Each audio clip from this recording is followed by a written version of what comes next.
Update po tayo sa 7.8 magnitude na lindol na tumama sa Mindanao. Kausapin po natin si FIVOX Director Dr. Teresito Bacolcol. Magandang umaga at welcome po sa Balitang Hali. Yes ma'am, magandang tanghali din po sa inyo. Ano na ho ang latest sa ating monitoring? Nakailang aftershocks na po ba ang naitala? As of 9:30, nakapagtala po tayo ng 70 aftershocks and ang pinakamataas po nito is magnitude 6.7. And it was felt as intensity 3 sa may General Santos City. Okay, kanina ho nagtaas kayo ng tsunami warning. Hanggang anong oras ho ba inaasahan itong nakataas pa rin? Yung expected natin na latest arrival would be, again, yung window period natin is between 7:37 to 9:37. Apo. So, meron tayong, sa SOP natin, nagbigay tayo ng allowance na 2 hours more bago natin bawiin yung, or i-lift natin yung tsunami warning. Okay, ano hong mga areas ang nakitaan po natin na maaaring may senyales po ng tsunami na? Meron tayong, based on our sea level stations, meron tayong more or less 1 meter tsunami waves sa may Kiamba, Sarangani, Maasim, Sarangani, Calamansi, Sultan Kudarat, and less than 1 meter sa may Mati, Davao Oriental, and Zamboanga City. So ito yung sa sea level stations natin, biglang umangat, but we have to confirm this on the ground. So may mga nakikita tayong videos na may mga tsunami waves na dumating, pero hindi naman gano'n ka-destructive. So titingnan natin, again, we will reevaluate our data, and kapag wala talaga at 11:37, we may lift the tsunami warning.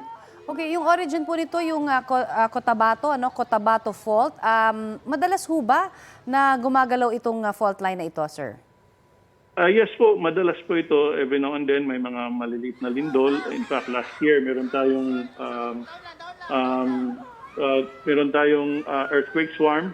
And pero yung pinakamalaki na lindol na nangyari along the Cotabato Trench would be the magnitude 8.1 event that happened 1976, August 17. That's in fact this year we will commemorate the 50th anniversary of that event.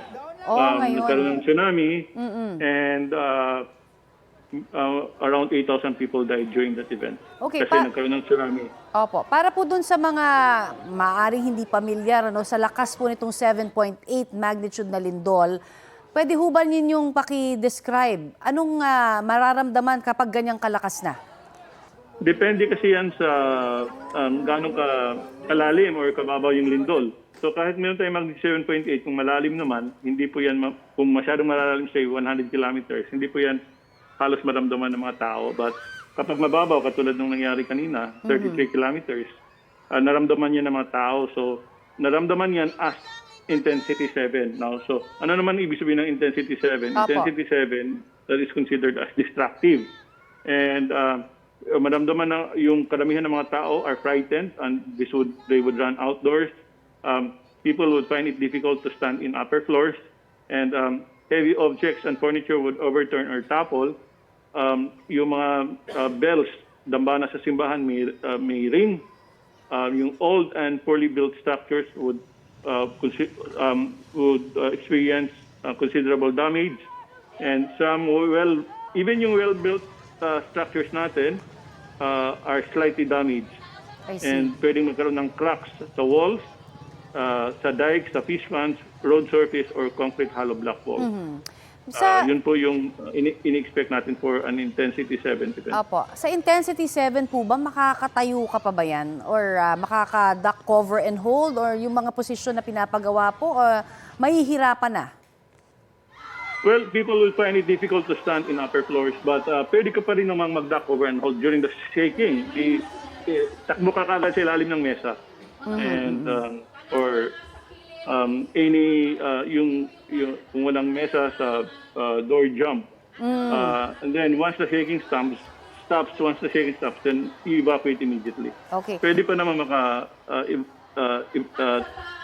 makapag-duck over and hold. Pero mahihirapan, Pero sa ganito hong pagkakataon na 7.8 magnitude, sabi nyo nga, destructive na ito. At may mga nakikita na ho tayong video na mga nag-collapse na mga establishmento. Would you advise, ano ba yung pinakamagandang advice? Magda-duck cover and hold pa ba? O didiretso na sa labas para talagang mas open po yung area? Yung dock cover and hold kasi would only work if yung buildings natin are properly constructed. It will not hold, it will not be effective kung yung buildings natin, when it was constructed, hindi nagpa-follow ng building code. The dock cover and hold can only protect you from falling debris, but it cannot protect you from, kapag collapse yung building. So, first and foremost, you have to make sure na yung buildings are properly constructed. Aha. Kasi sa ngayon ho, nakakaranas ng mga aftershocks tayo, ano? At malalakas pa nga, yung huli ay 6.7, if I remember it correctly, sir, no? Enough na ho ba yun para sabihin natin na, kumbaga, wag mo nang bumalik, no, dun sa mga establishmento po na nagkaroon ng mga cracks?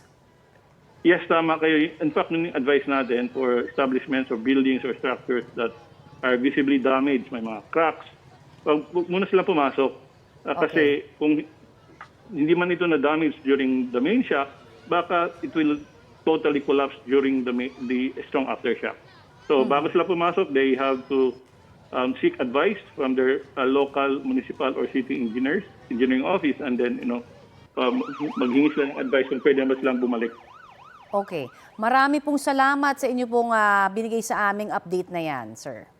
Maraming salamat din po. Yan po naman si FIVOX Director Dr. Teresito Bacolcol.